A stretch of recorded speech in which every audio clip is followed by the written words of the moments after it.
Hi friends, आप सभी का आपके अपने यूट्यूब चैनल यूपीएससी इन्फो 24 में स्वागत है। तो फ्रेंड्स, हम उम्मीद करते हैं कि आप सभी लोग स्वस्थ होंगे और खुश होंगे। दोस्तों, ये जो वीडियो है ये टीजीटी, पीजीटी और एलटी ग्रेड के लिए है। तो अगर आप टीजीटी, पीजीटी और एलटी ग्रेड की तैयारी कर रहे हैं तो ये वीडियो आपके लिए है।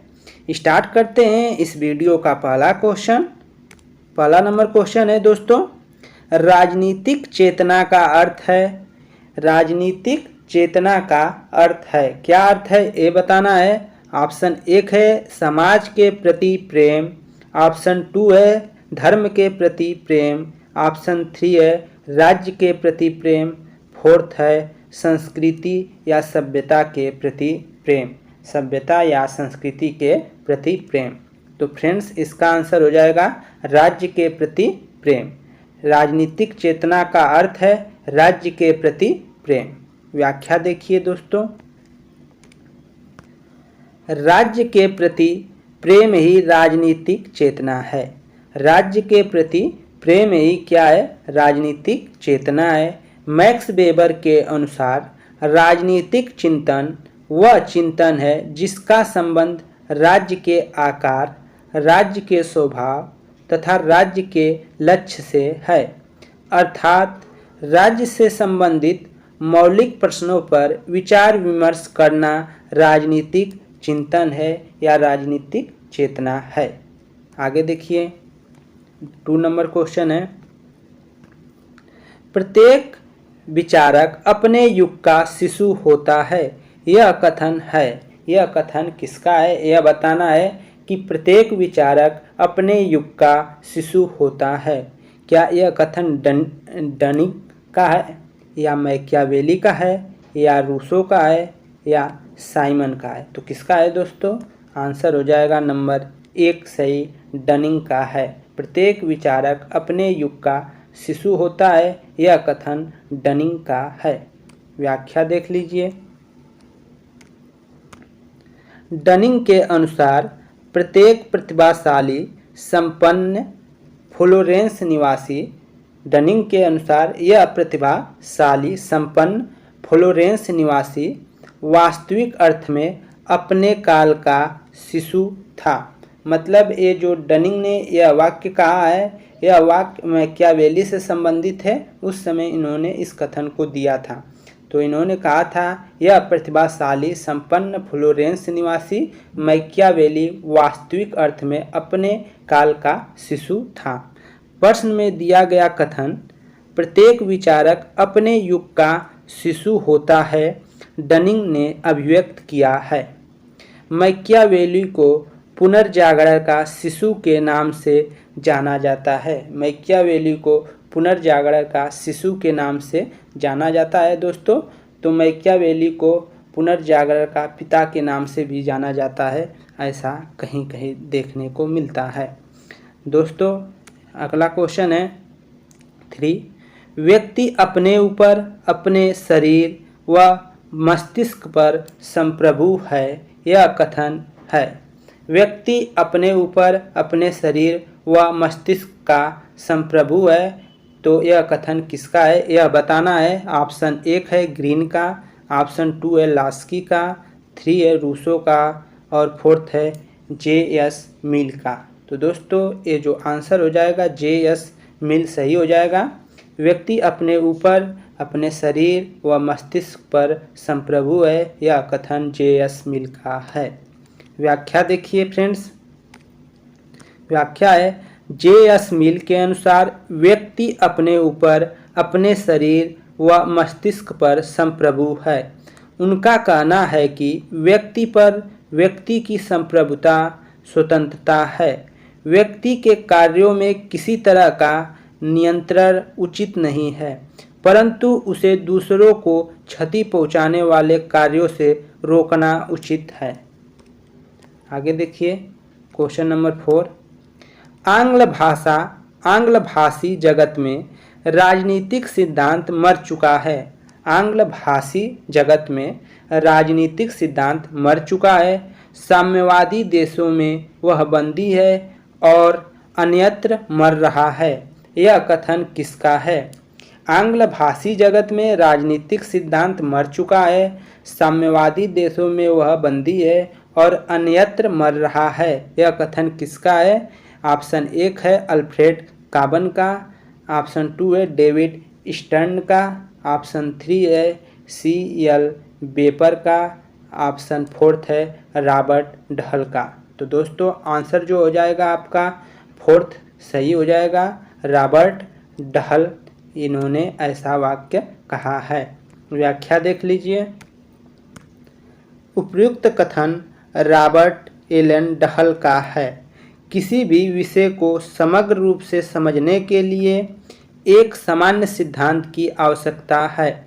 राजनीतिक विज्ञान को समग्र रूप से समझने तथा इसका भविष्य में विकास एक आधुनिक राजनीतिक सिद्धांत के निर्माण पर निर्भर करता है। परंतु वर्तमान स्थिति में राजनीतिक सिद्धांत की स्थिति बड़ी शोचनीय है। इसी संदर्भ में डहल ने कहा है कि आंग्ल भाषी जगत में राजनीतिक सिद्धांत मर चुका है, साम्यवादी देशों में वह बंदी है और अन्यत्र मर रहा है। 5वां नंबर क्वेश्चन है दोस्त, निम्नलिखित में से किस व्यवहारवादी विचारक ने अपने चिंतन में मानवीय स्वतंत्रता एवं प्रतिष्ठा को इरादों, प्रयोजन और प्रेरणा से जोड़ा है? तो किस विचारक, जो व्यवहारवादी विचारक है, ने अपने चिंतन में मानवीय स्वतंत्रता एवं प्रतिष्ठा को इरादों, प्रयोजनों और प्रेरणाओं से जोड़ा है? तो किसने जोड़ा है दोस्तों? ऑप्शन 1 है B.F.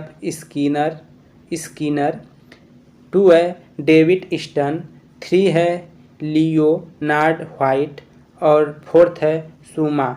तो किसने जोड़ा है फ्रेंड्स? आंसर आपका पहला सही हो जाएगा, B.F. स्किनर ने। B.S. स्किनर जो व्यवहारवादी विचारक हैं ने अपने चिंतन में मानवीय स्वतंत्रता एवं प्रतिष्ठा को इरादों, प्रयोजनों और प्रेरणा से जोड़ा है। इरादों इंटेंशन, प्रयोजन पर्पज और प्रेरणा मोटिवेशन से जो स्किनर उन्होंने जोड़ा है मानवीय स्वतंत्रता एवं प्रतिष्ठा को। ठीक है, व्याख्या देख लीजिए। व्याख्या है B.F. स्किनर एक अमेरिकी मनोवैज्ञानिक, व्यवहारवादी, लेखक व आविष्कारक थे। उन्होंने अपने चिंतन में मानवीय स्वतंत्रता एवं प्रतिष्ठा को इरादों, प्रयोजन और प्रेरणा से जोड़ा है।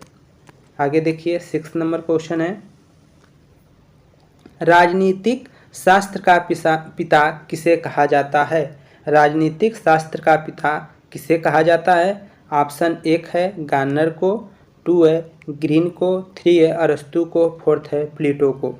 तो दोस्तों किसको कहा जाता है? आंसर आपका 3 हो जाएगा, अरस्तु को। राजनीतिक शास्त्र का पिता अरस्तु को कहा जाता है।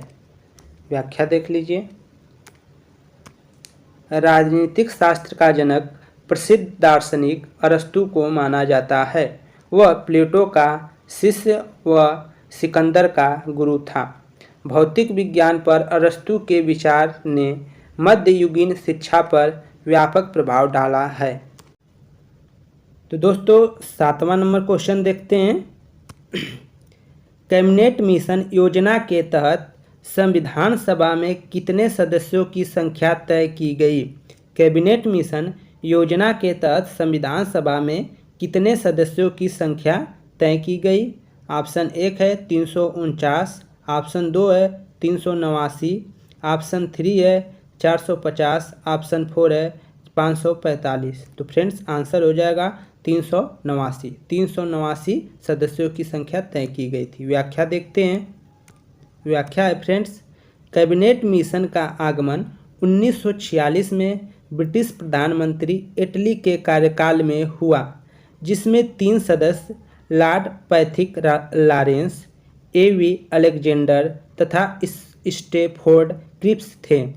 इसने संविधान सभा में सदस्यों की संख्या 389 तय की, जिसमें 292 प्रतिनिधि ब्रिटिश प्रांत से, 93 देशी रियासतों से तथा 4 चीफ कमिश्नरी क्षेत्र से होने थे।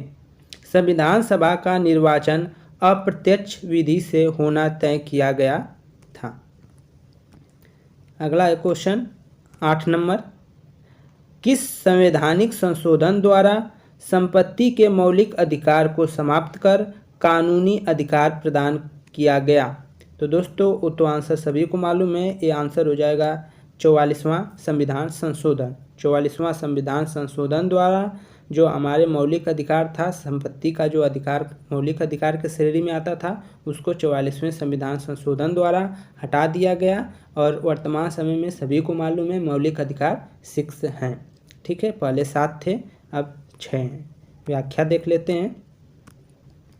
भारतीय संविधान में संपत्ति का अधिकार अनुच्छेद 19 तथा अनुच्छेद 31 के तहत मूल अधिकार था, किंतु 44वें संविधान संशोधन 1978 के द्वारा इसे अनुच्छेद 300 क के अंतर्गत संवैधानिक या कानूनी अधिकार के अधीन कर दिया गया।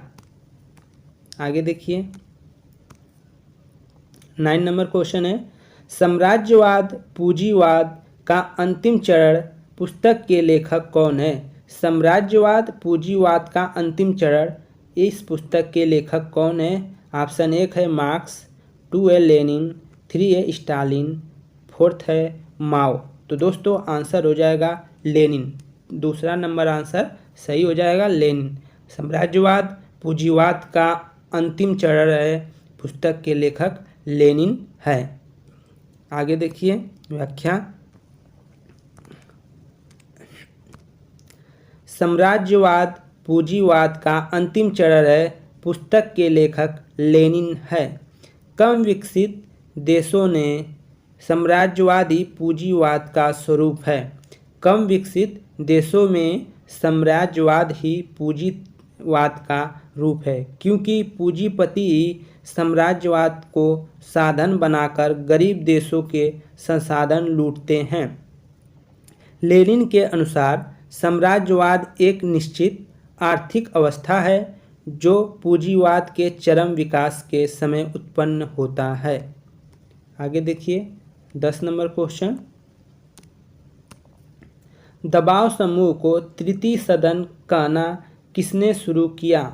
दबाव समूह को तीसरा सदन कहना किसने शुरू किया? ऑप्शन 1 है लास्की, 2 है फाइनर, 3 है ब्राइस, 4th है डाइसी। तो दोस्तों आंसर आपका 2 सही हो जाएगा, फाइनर। फाइनर ने जो है दबाव समूह को तृतीय सदन कहा है। व्याख्या देख लीजिए।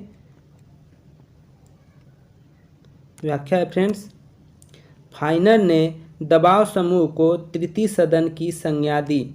यद्यपि दबाव समूह न तो चुनाव में भाग लेता है और न ही राजनीतिक शक्तियों को हथियाने की कोशिश करते हैं, किंतु एक कुछ खास कार्यक्रमों तथा मुद्दों से संबंधित होते हैं और इनकी इच्छा सरकार पर प्रभाव बनाकर अपने सदस्यों की रक्षा तथा हितों को बढ़ाना होता है। यही क्या होता है? दबाव समूह।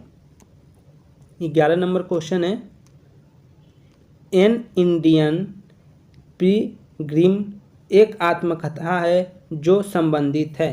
एन इंडियन पिलग्रिम एक आत्मकथा है जो संबंधित है। ऑप्शन 1 है जयप्रकाश नारायण से, महात्मा गांधी से, सुभाष चंद्र बोस से, KR नारायण से। तो दोस्तों ये आंसर हो जाएगा 3 सुभाष चंद्र बोस से। एन इंडियन पिलग्रिम एक आत्मकथा जो संबंधित है वो सुभाष चंद्र बोस से संबंधित है। व्याख्या देख लेते हैं फ्रेंड्स। एन इंडियन पिलग्रिम एक आत्मकथा है जिसका संबंध सुभाष चंद्र बोस से है। नेताजी ने इसकी रचना अपने यूरोप यात्रा के दौरान 1937 में की थी। उन्होंने 21 अक्टूबर 1943 को आज़ाद हिंद फौज का गठन किया, जिसे जर्मनी, जापान, फिलीपींस, कोरिया, चीन, आयरलैंड, इटली आदि देशों ने मान्यता प्रदान की। 12 नंबर क्वेश्चन, निम्नलिखित में से निम्नलिखित विचार किसने दिया? निम्नलिखित विचार किसने दिया? राज्य विधि का नहीं वर्ण विधि राज्य का निर्माण करती है। किसने विचार दिया है? राज्य विधि का नहीं, वर्ण विधि राज्य का निर्माण करती है। एक किसने कहा है? ऑस्टिन, बेंथम, क्रोव, ओपेनहाइमर ने। तो किसने कहा है दोस्तों? ऑप्शन हो जाएगा क्रैब ने यह कथन कहा है कि राज्य विधि का नहीं, वर्ण विधि राज्य का निर्माण करती है। अर्थात राज्य का निर्माण विधि, जो राज्य विधि का नहीं, ठीक है, विधि राज्य का निर्माण करती है। अर्थात विधि से राज्य का निर्माण होता है। व्याख्या देखिए, राज्य विधि का नहीं, वर्ण विधि राज्य का निर्माण करती है, यह कथन क्रैब का है। वे विधि को राज्य से ज़्यादा महत्व देते हैं। वे विधि को राज्य से ज़्यादा महत्व देते हैं। 13 नंबर क्वेश्चन है, सूची 1 को सूची 2 से सुमिलित करना है और दिए गए कूट से सही उत्तर का चयन करना है। दोस्तों आपका ये है बलवंत मेहता, अशोक मेहता, GV राय समिति और डॉक्टर LM सिंधवी समिति। ये समिति है जो पंचायत से संबंधित है, चारों समितियां। तो इनका इधर दिया गया है कब स्थापित हुआ था, कब लाया गया था इन समितियों को। तो दोस्तों एक तरफ देख रहे हैं बलवंत राय मेहता समिति, अशोक मेहता समिति, GV राय और डॉक्टर LV सिंधवी। इधर आपका दिया गया है जो सन है कि किस सन में कौन सी समिति आई थी, तो ये आपको बताना है। तो इसमें आप देख रहे हैं कि बलवंत राय मेहता समिति जो थी वो आई थी 1957 में। बलवंत राय मेहता समिति 1957 हो जाएगा इसका डेट। अशोक मेहता समिति जो आई थी फ्रेंड्स, वो आई थी आपकी 1977 में। 1977 में VG राव जो था वो आपका 1985 हो जाएगा दोस्तों, 1985। और ये वाला सुमिलित ही है डॉक्टर LA सिंधवी 1986। तो ये डेट याद कर लेंगे कि कौन सा कब स्थापित हुआ था, कब आया था, कब लाया गया था समितियों को। तो आप ऑप्शन मिला लीजिए। A का 2 है तो A का 2 यहाँ पे है। आपका आंसर जो हो जाएगा दोस्तों 2 सही हो जाएगा। पहले से ही सही हो जा रहा है, ये वाला सही है। 1 का 2 हो गया, A का 2, और जो B है B का 3 और C का पहला नंबर और 4 का 4 और D का 4। तो ये वाला आंसर सही है। व्याख्या में देख लीजिए। व्याख्या में दोस्तों उसके सामने ये आंसर लिख दिया गया है। बलवंत राय मेहता 1957, अशोक मेहता 1977, GV राय 1985 और LM सिंधवी 1986। इसको आप नोट कर लीजिएगा। 14 नंबर क्वेश्चन फ्रेंड्स, यह सिद्धांत किसने प्रस्तुत किया है कि नव उपनिवेशवाद साम्राज्यवाद की अंतिम अवस्था है? यह सिद्धांत किसने प्रस्तुत किया है कि नव उपनिवेशवाद साम्राज्यवाद की अंतिम अवस्था है?